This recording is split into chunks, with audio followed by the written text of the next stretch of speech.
Bismillah, elhamdülillah, ve salatu ve selamu ala Resulillah Muhammedin ve ala alihi ve sahbihi ecma'in. Esselamu aleykum ve rahmetullahi ve berekatuhu. Efirda imamның sırrı tapşırığı. Енді sizden келген сұрауларға біз şu студияда жауап қайтарабыз. Бүгін біздің студиямызда қонақта, енді тамашашыларымызға айтқан едік кінә, бірнеше тапшыру ілік, тағбаттан сіздің білен көрішу насип болсын деп, көрішу насип болды, Аллах Тағала насип етті. Қадірлі тамашашыларымыз, бүгін сіздің сұрауларға şu студияда біз Марат Хазірет Валиуллин білен жауап қайтарға тырышырбыз. Ол біздің Қазан шәһәрінің Киндери бистесіндегі Әхтәм мәчетінің имам хатибы. Хазірет, ассаламу алейкум ва рахматуллахи ва баракатух. Ва алейкум ассалам ва рахматуллахи ва баракатух. Әйткәнебезчә, күрүебезгә бик шатбыз сезне монда. Инде сораулар бик күп килде. Шуңа күрә вакытны сузмыйча башлыйбыз. Шундый бер кызыклы сорау. Гайбәт мәсьәләсенә кайтып кала, әлбәттә, шуңа күрә шетрекле сорау. Бер кеше башка кешене тасвирлаганда теге таза ир яки теге озын ябык ир дип сыйфатласа, бу гайбәт буламы? Андый сүзләрне ишеткәндә нинди җавап кайтарырга? Баштан инде минемчә гайбәтнең нәрсә икәнен ачыклап җибәрергә кирәк, Алла бирсә. Һәм инде аннары бу хәлдә дигән нәрсә. Алайса инде гайбәт, бохтан, бөтенесен дә карап китербез инде иншаллах. Алла бер хәдистә. Алла бирсә. Һәм инде Пәйгамбәрбез саллаллаху алейһи үзенең сахабаларына сорау бирә. Һәм инде я сахабаларым ди, сез гайбәт нәрсә икәнен беләсезме ди. Һәм инде сахабаларның шундый гадәте, әдәбе бар, алар күпчелектә җавап бирәләр, я Расулуллах, Аллах һәм син яхшырак беләсең дип. Bu indi dərstən də təqə bundan da күркәм җавап минем ишеткән юк. Bundan da хөрмәт күргән юк. Менә дәрстән дә монда бүтән бер нәрсә дә истәп тә булмый шул сүзләргә. Һәм инде Пәйгамбәр саллаллаху аларга әйтә башлый. Гайбәт ул шулдай. Сезнең кардәшегез сезнең белән булмаганда, әгәр дә сез аның турында аңа ышамаган сыйфатны дигәндә гадәтне, кимчелекне сөйләсәгез дип әйтә. Пәйгамбәрбез саллаллаху алейхи ва саллям. Һәм шунда да сахабалар югалмыйча дигәндә тагын бер сорау бирәләр Пәйгамбәр саллаллаху алейхи ва саллямга, урынлы сорау. Дәрестән дә урынлы сорау, бу бөтен нәрсә ачыклый. Әгәр дә ди ул кимчелек аңарда булса ди, без теге буш сүз сөйләмибез бит, ул кимчелек аңарда булса ди. Пәйгамбәрбез саллаллаху алейхи ва саллям шунда әйтә аларга. Әгәр дә ул кимчелек аңарда булса ди, ул гайбәт ди. Ул гайбәт. Әгәр дә булмаса ди, бу бухтан ди. Булай эшләргә ярамый ди Пәйгамбәрбез саллаллаху алейхи ва саллям аларга. Монда инде без аңладык име, бухтан ул ялаягу, кешегә булмаганны ялаягу дигәндә нагыл. Булмаган кимчелеген бар дип сөйләү. Булмаган кимчелеген бар дип сөйләү, бу ничек әйтергә, ялаягу дип атала инде, алдау сүз сөйләү, кеше турында анда булмаган әйберне сөйләү.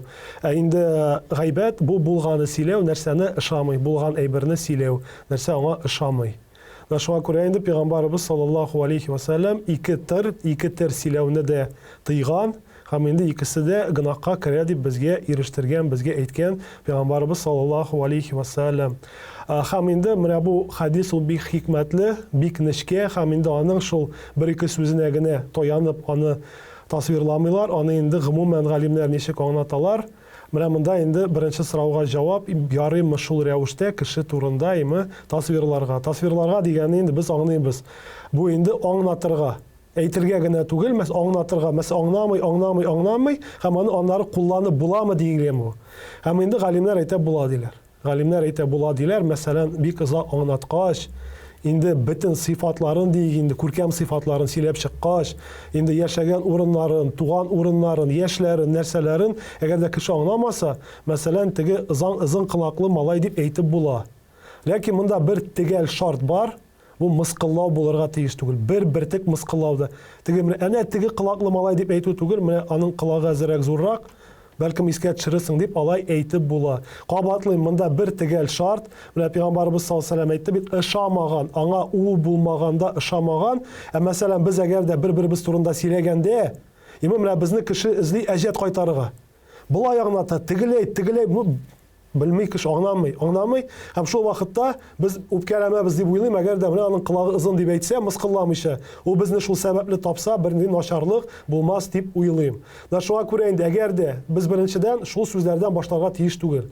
Баштан без аны аңлатып карарга тиеш. Аңлатып карарга, хәзер инде безнең аны социаль челтәрдә дә эзләп була күрсәтеп, нәрсәдән, әгәр дә бер дә аңламаса инде шул вакытта гына, бу безгә ярдәмгә килә, аның ниндидер әгъзасымы, сыйфатымы, гадәтеме, Мәсәлән, кычкырып сөйләшә дип әйтеп булаймы?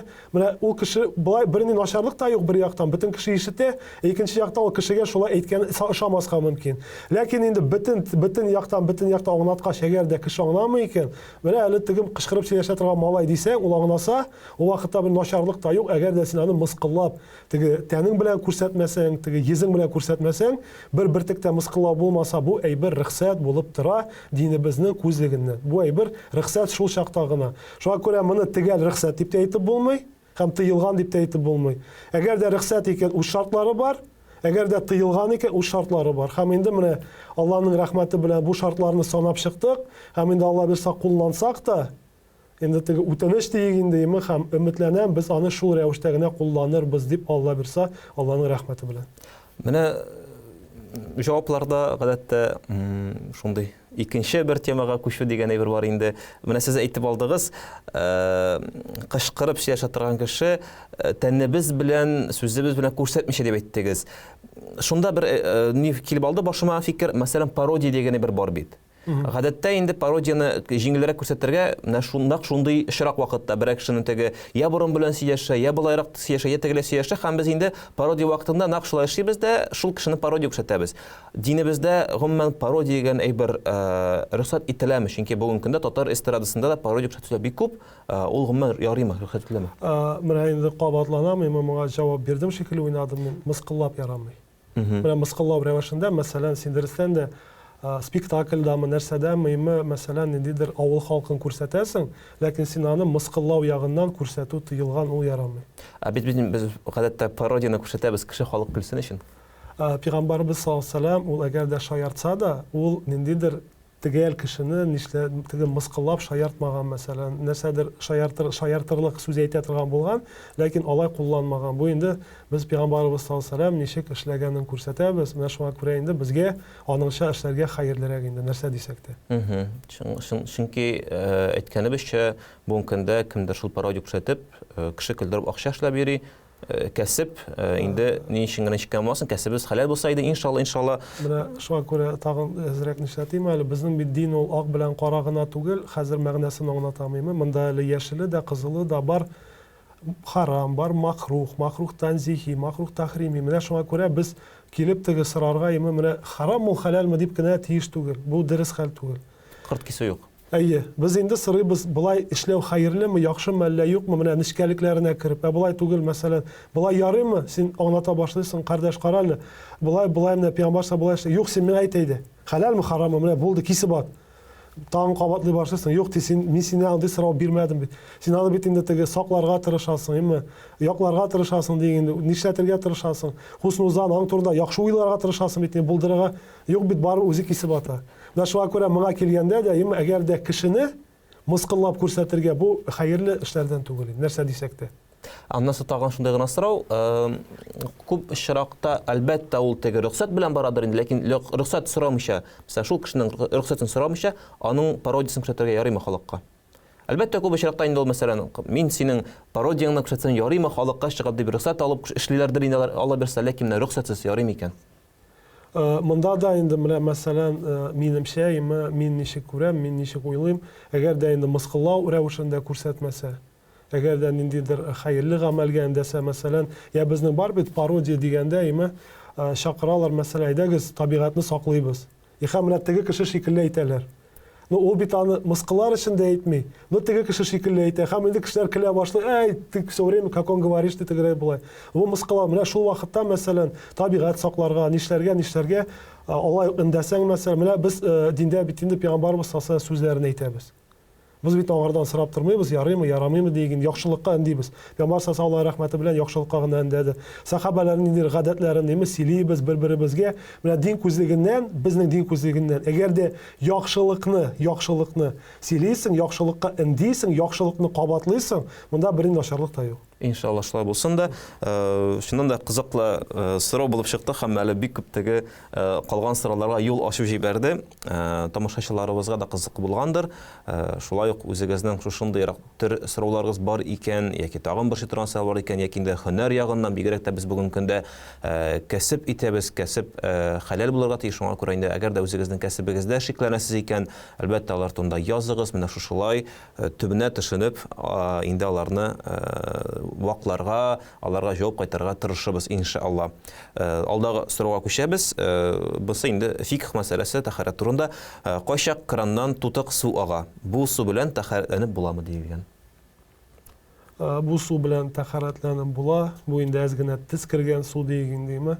Моның белән тәһарәтле була. Шаригатьтә бернинди каршылык та моңа юк. Әле безнең мәсәлән Казанны алсаң, ул ничә очистка үтә, ул ничә станция аркылы килә, шуңа күрә анда ул чиста, ләкин инде мәсәлән берәр нинди тимернең күгәргән өлеше эләгергә мөмкин нәрсәсе, әгәр дә монда инде менә карагыз, шаригат күзлегеннән бу чиста. Әгәр дә без үзебез шәхси шикләнәбез икән, мәсәлән бүтән су белән тәһарәт ала алабыз. Ләкин бүтән кешегә мондый су белән тәһарәтне алу тыю рөхсәт түгел. Үзең мәсәлән син аны тутырып, теге утырганын көтеп тора аласың. Бу синең ихтиярыңда. Ничек телисең, ничек эшлисең, асылда бу рөхсәт.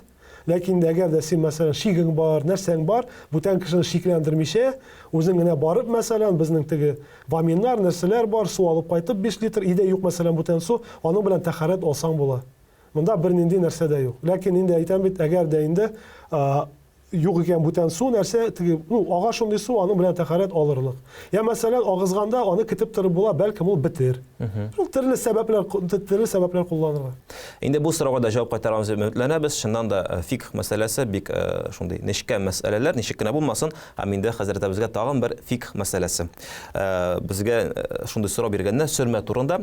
Сөрмәне урамга чыкканда сөртергә ярыймы? Әллә бу кешенең игътибарын җәлеп итү буламы дип сорау биргәннәр. Гомумән бәлки әле безнең кайбәт тамашачылар сөрмәнең нәрсә икәнен белмәләрдер, шуңа күрә инде сөрмә инде ул Пәйгамбәрбез саллаллаһу сүзе бар, ул ди карашны камилләштерә дигәндеме, карашка ярдәм, файда китерә дигәндә сөрмә ул кара күзгә буй торган әйбер дип әйтсәм инде, мәсәлән, мин аны бүтән төрле тегәлли алмыйм, ләкин инде ул теге туш белән буяган шикелле була. Күзләр капкара була, кирфекләр капкара була. Һәм инде шуңа күрә әле күзләрдә яшьләр дә җыела башлый, теге аның үз нәрсәләре, үз тәэсирләре бар инде күзгә карата. Шул безнең сөрмә дип атала. Һәм инде урамга аның белән чыгып була, Мәсәлән, синең бакчаң бар икән, анда зур киртә дигәндә урманга барасың ди, мәсәлән, кырга, болынга чыгасың ди, анда кеше юк. Кешеләр арасына һәм урамга бу төрле беренчедән. Урамга аның белән чыгарга рөхсәт, бу ниндидер теге урамга чыгармаслык дигән чыгалмаслык әйбер түгел. Ул мәсәлән сәламәтлеккә дә зыян китермиме, төрле яктан ул тыелмаган, ләкин менә кеше арасына әгәр дә аның белән чыгасың икән, бу дөрестән дә игътибарны җәлеп итә. Бу игътибарны җәлеп итә. Һәм инде ничек ир кешеләргә, шулай хатын-кызларга. Безнең җирлектә тагында, мәсәлән, ир кеше турында да берәр начарлык уйлый башларга мөмкиннәр. Һәм инде хатын-кызныкын тагында. Һәм инде монда аңа килгәндә менә Аллаһның рәхмәте дигәндә, Аллаһ Субханаһу тагала аның куллануын ниндидер вакыт белән, урын белән шикләмәгән. Шуңа күрә безнең аны кулланырга вакытыбыз бик күп. Мәсәлән, эштән соң өйгә кайттың, сыртып куйдың, үзеңнең эшләреңне эшләп җөрисең. Йокы алдыннан да сыртып куя аласың, шуның белән йоклыйсың, иртә белән сыртып чыгып китәсең. Шуңа күрә моның мәсәлән инде төгәл вакыты 8-дән 10-га кадәр дигәндә, 11-дән 1-гә кадәр анда юк, Алла рәхмәте белән, шуңа күрә кашанда куллансаң була сөрмәне. Ләкин инде менә ул игътибарны җәлеп итә, шуңа күрә безнең өчен хәерлерәге шулай урамга чыгып җөрмәскә. Иң хәерлесе шул була. Һәм инде галимнәрнең фикерләре дә шул.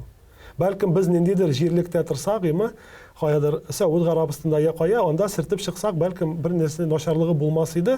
Чөнки анда нәрсә икәнен беләләр. Сез әйтмешли, дөрестән дә шул, бәлкем сөрмә нәрсә икәнен белми дә кеше. Ва шуңа күрә инде шикләнә башлый. Дингә бүтән төрле карый башларга мөмкин. Һәм инде хатын-кызларга да бит инде галимнәр киңәш итә, буямаска дигәндә артык игътибар җәлеп итмәскә. Шуңа күрә инде сөрмә ул аны гадәттә бит инде мусульманнар теге матурлыгы өчен буямый. Ләкин инде ул барыбер аның үзенең күренеше бар. Шуңа күрә әгәр дә без тыелсак, ул бердән урам кеше арасына чыкканда, бу безнең өчен бик хәерле булыр дип уйлыйм. Siz de şundan siz dürüst әйтәсез, менә берәр төрле иратанда, халык алдында буялган кирпекләр, буялган ниләр белән чыгып, онытылып булса да әле чыкса да теге кеше сөрмә икән белмичә, инде бу әле хәтта-ки теге эштән генә бу кеше турында начар уйлау да мөмкин бар. Инде без сакласак иде кешеләрне шуннан. Тагын бер кызыклы шундый сорау. Бәлки теге берәр төрле мәчет кырында яшәүчеләр биргәндер инде авылдан. Кайчак авылларда иртәнге намазга азан әйтелми. Кеше йөрмәсә, иртәнге намазны имам өендә генә укыса буламы икән? Шундый бер сорау. Баштан инде азан әйтелмигә килсәк, безнең инде хәзер гадәттә азан әйтелми дигәне кешеләр колонкага, микрофоннан әйтергә тиешләр дип күрә. Беренчедән, бәлкем аларның әйтелмәүнең сәбәбе анда аны мәчет эчендә генә әйтәләр. Я мәсәлән техника булмаска мөмкин, ват алырга мөмкин, нишләргә мөмкин. Шуңа күрә беренчедән белешергә кирәк инде аның сәбәпләрен. Беренчедән әйтәләрме, юкмы? Икенчедән, ни сәбәпле мәсәлән иемдә ишетелмәй? Бәлкем тәрәзем ябыктыр, төрле хәлләр була инде. Бәлки йоклап калган монда киресенчә. Я пластик тәрәз куйганмы? Теге ишетелмәй бит пластик тәрәздән. Шуңа күрә төрле сәбәпләр монда булырга мөмкин. Мин моны ни өчен ачыклап күрсәтәм? Монда тагын хусну занга кайтабыз, кеше турында, имамнар турында тагын да яхшырак уйлар өчен. Чөнки дөрестән дә үзем имам буларак төрле техника белән төрле хәлләр була. Утны да бетерәләр мәсәлән, кабызырга да иртә белән барыбер теге менә җәй көне мәсәлән, теге кеше йокыдан торып кына килә, ул аны кабызырга онытып җибәрә, азанны эштән әйтә. Шуңа күрә төрлечә булырга мөмкин. Һәм инде имам әгәр дә мәхәллә халкы намазга җирмәсә, аңа намазны идә укырга буламы? Монда инде без тегәлерәк әйтик, мәчет ачылмаса буламы? Юк, бу шәргый сәбәп түгел мәчетне ачмаска. Бер кеше дә килмәсә дә, шул сәбәпле генә мәчеткә килмәскә бу шәргый сәбәп түгел. Ләкин инде монда әгәр дә әйтелгән тегәл имам булырга тиешме, юкмы иртәнге намазда, мәсәлән, имам күрше авылныкы булырга мөмкинме? Мөмкин мәсәлән, Я мәсәлән, Алла сакласын, хастаханәдә булыргамы, кая булыргамы дигәндә, шуңа күрә аның ниндидер сәбәпләре килмәскә, кунакка киткән. Я мәсәлән әйтем бит инде, яшәү ераграк, нәрсәсе үзендә җыри ул мәчеткә. Шуңа күрә моны төрле кеше, мәсәлән, бу намазны алып барырга мөмкин. Шуңа күрә хәзрәт, беренчедә без әйттек, мәчет ачылырга тиеш, әгәр дә бер кеше дә җирмәсә дә. Бу кешедән мәчет ачуны җаваплыгын төшермәй. Мәчет намаз укылырга тиеш, әгәр дә имам бар икән, мәчет бар икән, Аллаһның рәхмәте белән тырышырга инде аны булдырырга. Ләкин инде без әйттек, имам да төрле сәбәп белән муадзины килергә мөмкин мәсәлән. Ярдәмчесе ниндидер мәхәллә әһлиме, шуңа күрә намаз бүтән кешеләр белән уздырылырга мөмкин. Анда инде тагын бер сорау минем шушы тамашачыларыбызга, кеше йөрмәсә иртәнге намазны имамга өендә генә укыса ярмы дип, ничектер имамның профессиясы кебек кенә килеп кала бу. Имам 5 вакыт намазга да килергә тиеш, медсестра менә пунктта булган кебек, имам мәчеткә барып азан әйтергә тиеш. Без менә өйдә без нәрсә инде, ничек бер караганда ничектер халык үзенең өстеннән йөрмәүне төшергән кебек. Мәсәлән, имам килми бит әле, без дә килмибез кебек инде. Хәтта гәрчә инде biz bilәбез, кадерле җәмәгать, пәйгамбәребезнең күп хадисләре бар, иртәнге намаз турында да, ястү турында да, һәрберебезнең теге атланып кына түгел, анда хәтта-ки ничектер җиргә өстерәлеп булса да килер идегез дигән ниләрне, үрмәләп тә килерс дигән хадисләрне беләбез. Монда бер кайчан да имам турында сүз булмады. Монда инде бөтен кешегә, бөтен өммәткә әйтелде бу сүзләр. Шуңа күрә ничектер хәтта-ки сорауның ике яклы дип әйтәсем килә. Ничек кенә булмасын, алдагы сорауга күчәбез. Хатын кызга шулай ук хатын кыз дуслары белән башка шәһәрләргә сәяхәт итәргә ярыймы? Самолетта, мәсәлән, самолетта булса, элеккеге вакытларда сыман аларга бит инде хәзер куркыныч янамый ди. Теге элек, мәсәлән, җыяу йөргәннәр, хәзер инде самолет белән. Ничек кенә булмасын, хәзрәт сорау биргәннәр, сорауны бирдем. Калганы сездән. Инде сәяхәткә килгәндә аның арасы бар дигәндәйме, аның шул чакрымның күләме бар. Безнең мәзһәб буенча бу шул 90-100 чакрым дигәндә шул тирә. Менә инде Пәйгамбәр саллаллаһу хәдисләре дә бар. Пәйгамбәр саллаллаһу күп алар килә шул хатын кызның мәхрәме турында. Ләкин бу хәдисе Пәйгамбәр саллаллаһу әйтә, шул хатын кем Аллаһка һәм кыямәт көненә ышана, ул мәхрәмсез сәфәр юлына чыкмасын. Һәм инде менә бу безгә нинди моннан нәрсә чыгарабыз, без нинди нәтиҗә кылабыз? Пәйгамбәр саллаллаһу алейһи ва саллям монда ул моны ничектер шикләмәгән, бүлмәгән. Мәсәлән, самолетта очсаң, мәсәлән, самолет булмаса күктә, күк белән барсаң да, җир белән барсаң да, диңгез белән барсаң да, барыбер хатын-кызның мәхрәме булырга тиеш. Һәм хатын-кыз чыгарга тиеш түгел, үзе генә сәфәр сәяхәт, шул сәфәр юлына, озак юлга диек инде. Мәсәлән, шәһәрдә каядыр нәрсәдә бу әзрәк бүтән мәсьәлә, ләкин бу мәсьәләгә килгәндә икенчесе инде хатын-кызлар белән бергә алар мәхрәм түгел. Шуңа күрә аларның алар бергә түгелме, бу бернинди дә роль уйнамый. Шуңа күрә һәм тагын берсе, бу инде самолетта куркыныч янамый дигәне, безгә беркем дә гарант бирә алмый, анда кемдер иминлектә каядыр барып җитә ала дип. Беркем дә.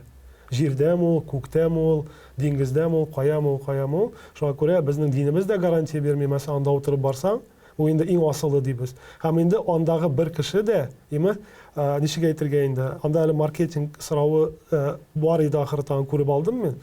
Анда килгәндә беркем дә әйтә алмый, безнең иң имин самолет дип беркем дә андый сүз бирә алмый. Шуңа күрә инде иминлекне гарантия бирү беркая да юк. Әгәр дә кемдер бирә икән, бу дин буенча, ничек әйтергә дөресрәк, алай биргә ярамый дигән. Анда иминлек була алмый. Инде мин тамашачыларыбызның шунда бер туырга мөмкин булган фикерләрен әйтәсем килә. Мәсәлән, хатын-кызның үз шәхсән машинасы бар ди. Аның туган йорты мәсәлән 110 км дип әйтик, 120 км дип әйтик. Мәсәлән, Казанда эшли, тора авылда 120 км читтә. Инде сәфәр юлы. Үз машинасында бер үзе утырып сәфәргә чыга аламы, әллә шулай аның мәхрәме кирәкме? Дин буенча, безнең мәзһәб буенча мәхрәм кирәк. Мәхрәм кирәк. Ул анда бара ди, мәсәлән, аны ярый дип санамый, бу әзрәк бүтән мәсьәлә. Ләкин инде мәхрәм кирәк. Мәхрәм кирәк. Машинада барам, ул әйтәм бит, диңгездә барам, роликтамы, бер үзенә ярамый, мәхрәм кирәк. Инде шуннан да кемдер әйтергә мөмкин, логика туры килми, мин ни дип, ләкин без әйткәнебезчә, безнең динебезнең үз кануны, үз шәригате, шуңа күрә инде кадерле җәмәгать, шушы хәзрәтләребезнең әйткән сүзләрен тыңласак иде, өйрәнсәк иде, динебезне гомумән өйрәнсәк иде, пәйгамбәр әйткән бит, инде безнең кичкенәдән алып, менә ләхеткә кадәр гыйлем алыгыз дигән, гыйлемнәрне истәсәк иде, инде сорауларын язып торыгыз, без исә җавап кайтара тырышырбыз. Алдагы сорауга күчәбез. Еш кына безнең имамның сыйрык тапшыруына гаилә турында да сораулар килә. Бу тапшырууда безнең искәрме түгел, шуңа күрә сездән килгән гаиләгә карата мәсьәләгә ачыклап кертеп китәсе килә. Хәзрәт, шундый сорау. Ир белән хатын тавышланганын балалар ишетсә, моның өчен ата-анага гынах языламы? Һәм инде сорау да шулай куелган, әйдәгез аны да әзрәк төгәллик, әзрәк аңа дөрес җаваплар кайтырга тырышыйк, әзрәк аны дөрес яктан аңларга тырышыйк.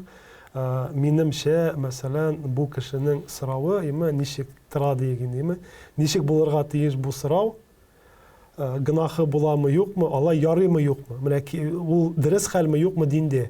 Монда әле гынахы булмый дисәң дә, әрләшергә ярый дигән сүз бармый. Шуңа күрә без хәзер Алла бирсә кире кайтабыз, безнең дин ак-кара гына түгел, монда төрле нәрсәләр бар. Мәсәлән, Пәйгамбәрбез саллаллаһу хәдисе бар. Ата-ана үзенең баласына иң күркәм бирә алган әйбер, ул күркәм тәрбия дип әйтә. Мәгәр дә инде ата-ана һаман кычкырышсалар, талашсалар, бәхәсләшсәләр, бу инде бала шуның белән тәрбияләнә булып чыга. Һәм инде алар иң күркәм, иң әйбер, яхшы әйберне бирмәгән булып чыга. Һәм инде мәсәлән, менә моңа килгәндә, бала бит ул күбрәк сеңдереп бара гамәлеңне. Әрләшмә дисәң дә, әгәр дә ул ишетсә әрләшкәнен, ул аны начар дип уйламаячак. Һәм инде мәсәлән, шундый профессор Жданов дигән бар. Кай вакытта бәлкем ишеткәнегез бардыр, ул күбрәк шул ничек әйтергә инде, бала гадәтләрен өйрәнә, нәрсәләрне, һәм ул олы кешеләр алдына утырта да, олы кешеләрне, һәм аларга баш бармагын күтәрергә куша. Үзе бу бармагын күтәрә. Күтәр дип баш эскәрә күтәрегез дип баш бармакны, үзе моны күтәрә. Һәм булар бөтенсе күтәреп туктагыз ди. Һәм аларга нәрсә ди ул? Карагыз, сез инде бармакны күтәрдегез ди. Алар карыйлар, әми сен ни куштым ди. Баш бармакны ди. Менә шуңа күрә сез олы кеше буларак та ди, сез ди минем әйткәнгә түгел, минем гамәлгә карадыгыз дип әйтә. Менә шуңа күрә балалар да алар безнең эшләгәнгә карый. Я бүтән мәсьәлә, балага әйтәсең ди нәрсә дип, бер әйберне әйтәсең, икенче әйберне эшлисең. Бала ничек уйлый башлый? Әйтеп була бер әйберне ди, эшләп була бүтән әйберне ди. Шуңа күрә бу үзебезгә каршы булганнар киләчәктә. Шуңа күрә инде әрләшергә ярамый, әрләшергә кирәк түгел. Һәм инде бу хупланган гамәл түгел, бу дөрес гамәл түгел. Шуңа күрә инде ничектер тырышырга, я балалар күрмәсен дип, я инде бөтенләй моны бетерергә, бөтенләй моны гадәттән чыгарга бөтенләй. Әрләш тарашлар күпчелектә ни сәбәпле килеп чыга, моңа да кирип китик инде. Монда бит Яны бар бирмәкче бу сорауны әйтәм, алар әрләшә икән димәк, аны бит сәбәбе бар. Күпчелектә без инде әйтмибез, бөтен кешенең шул гына сәбәп дип, ләкин күпчелектә нинди сәбәп, бер-берсенә юл куймыйлар. Бер-берсенә кеше юл куймый, үзенекен генә сөйли, үзенекен генә әйтә. Һәм инде монда Омар ибн Аль-Хаттабның радиллаһу анху берничә сүзе бар диек инде, берничә нәрсәсе бар. Беренчедән инде бу мәшһүр хәл, бөтенебез беләбез, аның янына бер кеше килә зарланырга. Һәм инде ул аның хатынын аны сүккәнне күрә дә кача башлый. Бу тукта кая киттең, килә монда дип әйтә. Бу инде килә монда дип без йомшак сөйләшәбез, Гомәрне күрсәк инде анда бөтенләй бүтән. Анда инде иңнән дә киләсен борылып. Аны ишетсәң. Бу килә дә сырый ни килдең дигәч, бу әйтә, кәсә дип җавап бирә ул. Мин дә килдем хатыныма зарланырга да, ул миңа кычкыра, сүгә дип, синең хәлең тагын да начар дип әйтә. Шуңа күрә син яра моңа ди, син миңа булыша алмыйсың дип, мин сиңа карата бүтән сорау дип әйтә. Миңа сиңа карата бүтән сорау, ничек син аны түзәсең дип әйтә. Һәм инде Омар ибн Аль-Хаттаб радиллаһу анху ул аның күркәм сыйфатларын саный башлый. Аның да бер начар гадәте бар ди. Хисләренә артык бирелә ди. Ләкин аның күркәм сыйфатлары бик күп ди. Ул минем хәләл җифетем ди, ул минем балаларымның әнисе ди, ул ди минем йортымны саклый, анда җылы кертә вә башка саный башлый. Һәм инде ничек ди мин ул сыйфат, ул нәрсәләренә ди, сыйфатларына дигән, ул гадәтләренә рәхмәтле булырга тиеш түгелмен дип әйтә. Иң беренчедән. Икенчедән нәрсә ди ул? Менә Аллаһ Субханаһу тәгалә ди, хатын кызны ди, хис ягыннан камилрәк яраткан ди, ир кешене акыл ягыннан камилрәк яраткан. Бу инде бер якның да кимчелеге түгел. Аллаһ шулай теләгән, һәм инде Аллаһ шулай яраткан. Һәм инде менә безнеңчә әйткәндә, ул аңа нәрсә ди, мужик булды. Син хискә бирелмәде. Хатын кыз хискә бирелергә тиеш.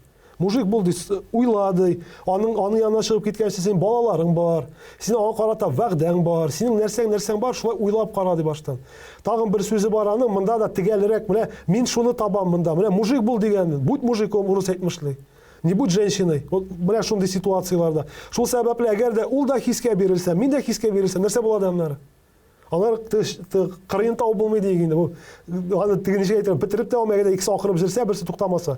Һәм инде әгәр дә без икебез дә бирелсәк, нәрсә булады, нәтиҗәсе булады. Икенче мәсьәлә, янына бер кеше килә дә, я Гомәр ди, миңа аерылырга булышар ди. Нәрсә булды дигәч, мин яратмыйм ди. Яратмыйм ди мин аны, ярату бетте, мәхәббәт хисләре бетте ди.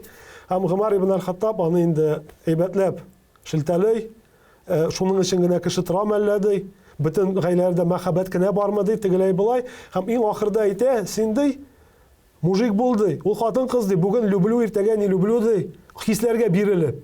Син бит акыллы, син ир кеше булып калды ул чакта да. Син мәсәлән бүген үпкәләгән яратмыйсың, иртәгә турында уйла дип әйтә. Шуңа күрә күпчелектә менә бу әйберләрдә шундый менә теге каршылык дигәндә нәрсә булып чыга, чөнки бер кеше дә хискә бирелә, икенчесе дә бирелә. Ике кеше хискә бирелгән чакта монда бер нинди дә теге татулык, бер-берсен аңлау була алмый. Икесе дә хискә бирелеп сөйләй, акыл белән сөйләмәй. Һәм бүтән мәсьәлә менә хатыннарга килгәндә инде теге ничек әйтергә, ирләргә тагын бер дәрес. Менә безнең мәсьәлән әгәр дә без берәр нинди мәсьәләне шишәсебез килсә, ул кеше Кытайда торса да, без аның гадәтләрен өйрәнәбез. Аның сөйләшкән телен өйрәнәбез, аңа качан барырга ярый, качан барырга ярамый, аның бүген кәефе бармы, юкмы дип бөтен нәрсә өйрәнеп, әле берәр нинди күчтәнәш кыстырып барабыз аңа. Бер мәсьәлә шишергә. Безнең хатыныбыз көненә ничә мәсьәлә шишә? Меңләгән. Онытабыз, нишлибез, һәм инде безгә хатыннарыбыз белән менә шундый хәлләр булмасын өчен там бер кабатлыйм, төрле шәхесләр бар. Ләкин күпчелектә менә бу хәл була, һәм инде китаплар укырга кирәк. Ничек аларны үзебезне алар белән тотырга. Бу менә бик мөһим әйбер. Хатын кызлар да онытмасыннар. Пәйгамбәр саллаллаху алейһи әйтә, шушы хатын кыз ди, кайсы ди ирен тыңлый ди, иренә итагать итә ди, аңа терәк була ди, идә җылыны саклый ди, шул ди җәннәткә нинди ишегеннән теләр, шул ишегеннән керер дип әйтә. Андый мөмкинлек бер иратка да бирелмәгән.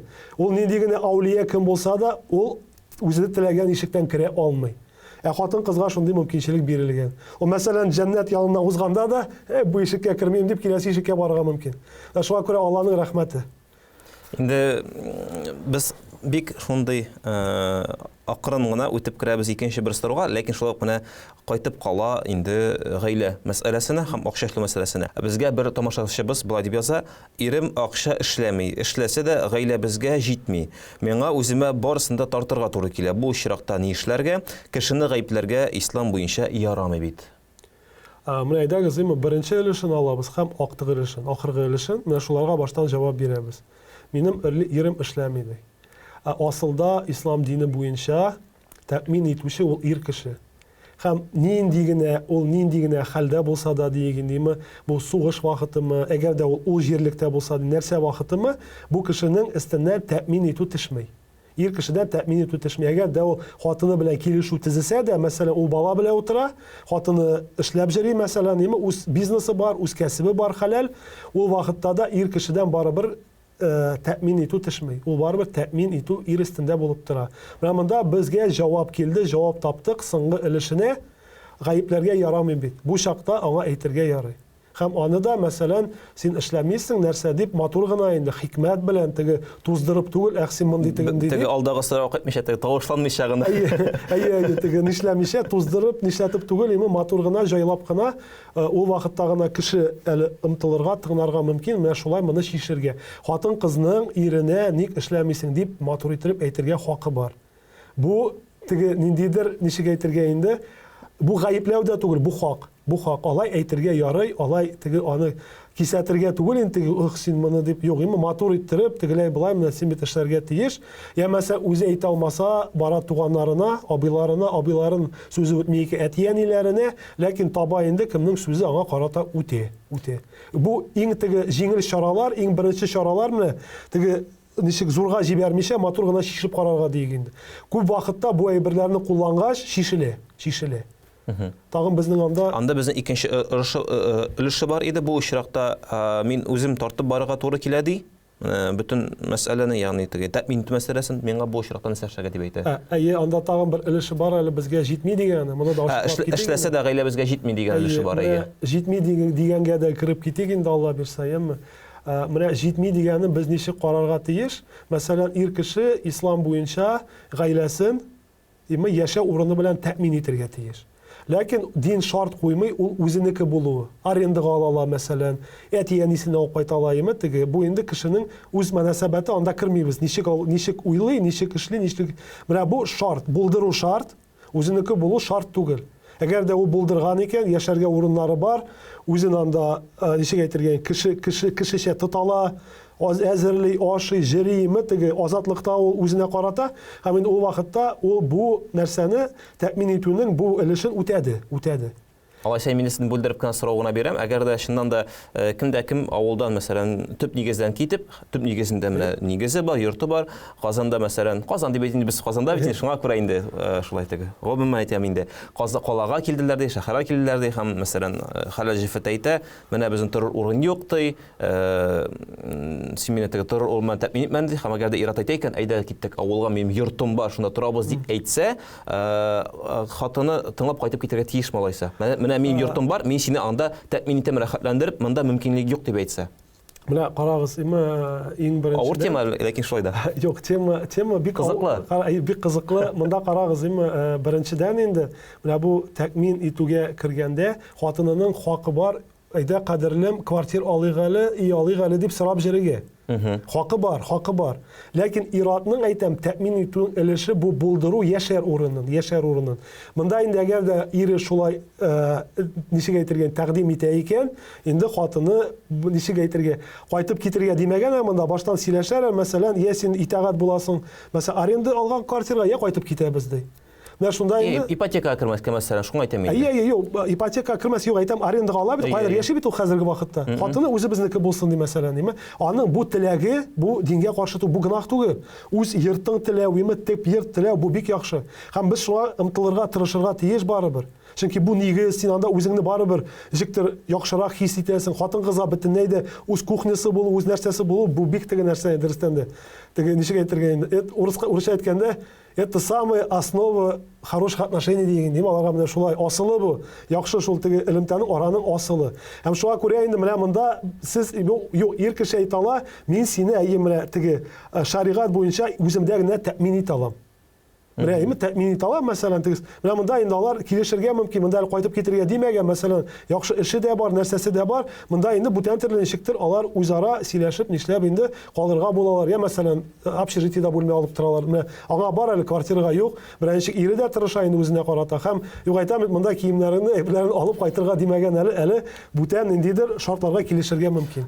Без бер шартны әйттек, тәэмин итү йорт белән, тору урыны белән. Тагын нәрсәләр бар.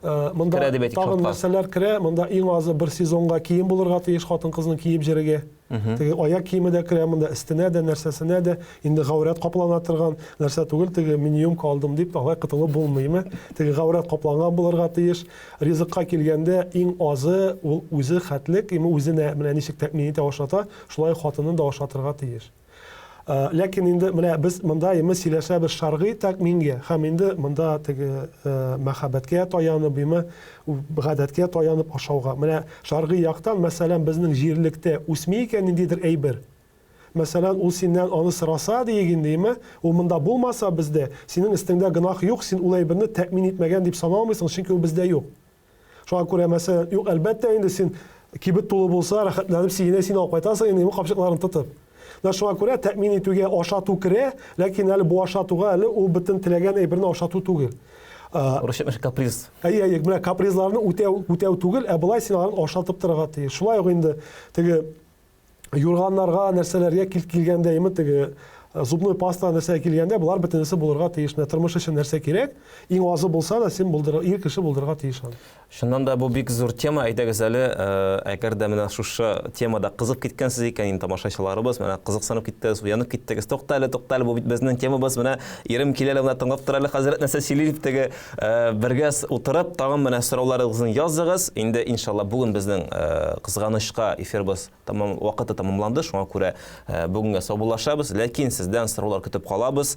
Гомумән гаилә темасы ул бик зур тема, ул гел булачак, чөнки менә ничә гаилә бар, һәрберсендә үзләренә генә кагылышлы берәр төрле проблема булырга мөмкин, һәм шуңа күрә монда теге ниндидер әйтмеш, универсаль, менә мин булай әйттем, булай булды дигән генә бер кайчан да бер булмаячак. Кызыклы тема, шуннан да чыгып китәсе килә берничәктә. Шулай да инде Марат хәзрәт, исегезгә төшерәбез тамашачыларның, бүген бездә Марат хәзрәт Валиуллин иде. Инде кемнәр мәсәлән Арча якларында тора, Биектау якларында тора, Мамыж якларында тора килеп кергәндә, инде заправкадан соң менә Әхтәм мәчете, шундый бер мотор мәчет бар анда. Крегез хәзрәт белән офлайн күрешү булачак инде, әле менә онлайн күрешәсез име. Киндери бистәсенең Әхтәм мәчетенең имам хатибы Марат хәзрәт Валиуллин иде. Бик зур рәхмәт инде безнең мөхәррирләребез, безнең исеменнән монда килгәнегез өчен, җавап кайтарганыгыз өчен, тамашачылар исеменнән бүгенгә сезгә саубуллашабыз һәм көтеп калабыз алдагы тапшыруларда. Ассаламу алейкум ва рахматуллаһи ва баракатуһу. Ва алейкум ассалам ва рахматуллаһи ва баракатуһу. Инде хөрмәтле тамашачыларыбыз, сезнең белән гадәттәгечә имамнан сорык тапшыруы иде, сездән килгән сорауларга хәзрәт белән җавап эзләү тапшыруы. Бүгенге безнең тапшыруыбызда файдалы үткәндер дип өметләнеп калабыз. Сорауларыбызда һәм җавапларыбызда бары тик хәерле шундый сүзләр кулланырга гына тырышабыз. Чөнки Пәйгамбәребезнең хәдисендә беләбез, бары тик хәерле сүзләр генә дәшергә, хәерле сүзләр генә сөйләргә ярый. Инде үзегездә шундый сорауларны языгыз дип өметләнеп итеп калабыз. Экраннарда адресларны күрәсез. Шуларга языгыз, без монда җавап кайтарырга тырышырбыз. Инде бүгенгә ассаламу алейкум ва рахматуллаһи ва баракатуһу. Аллаһ Таала сәлам, рәхмәте һәм бәрәкәте барчабызга да булсын иде.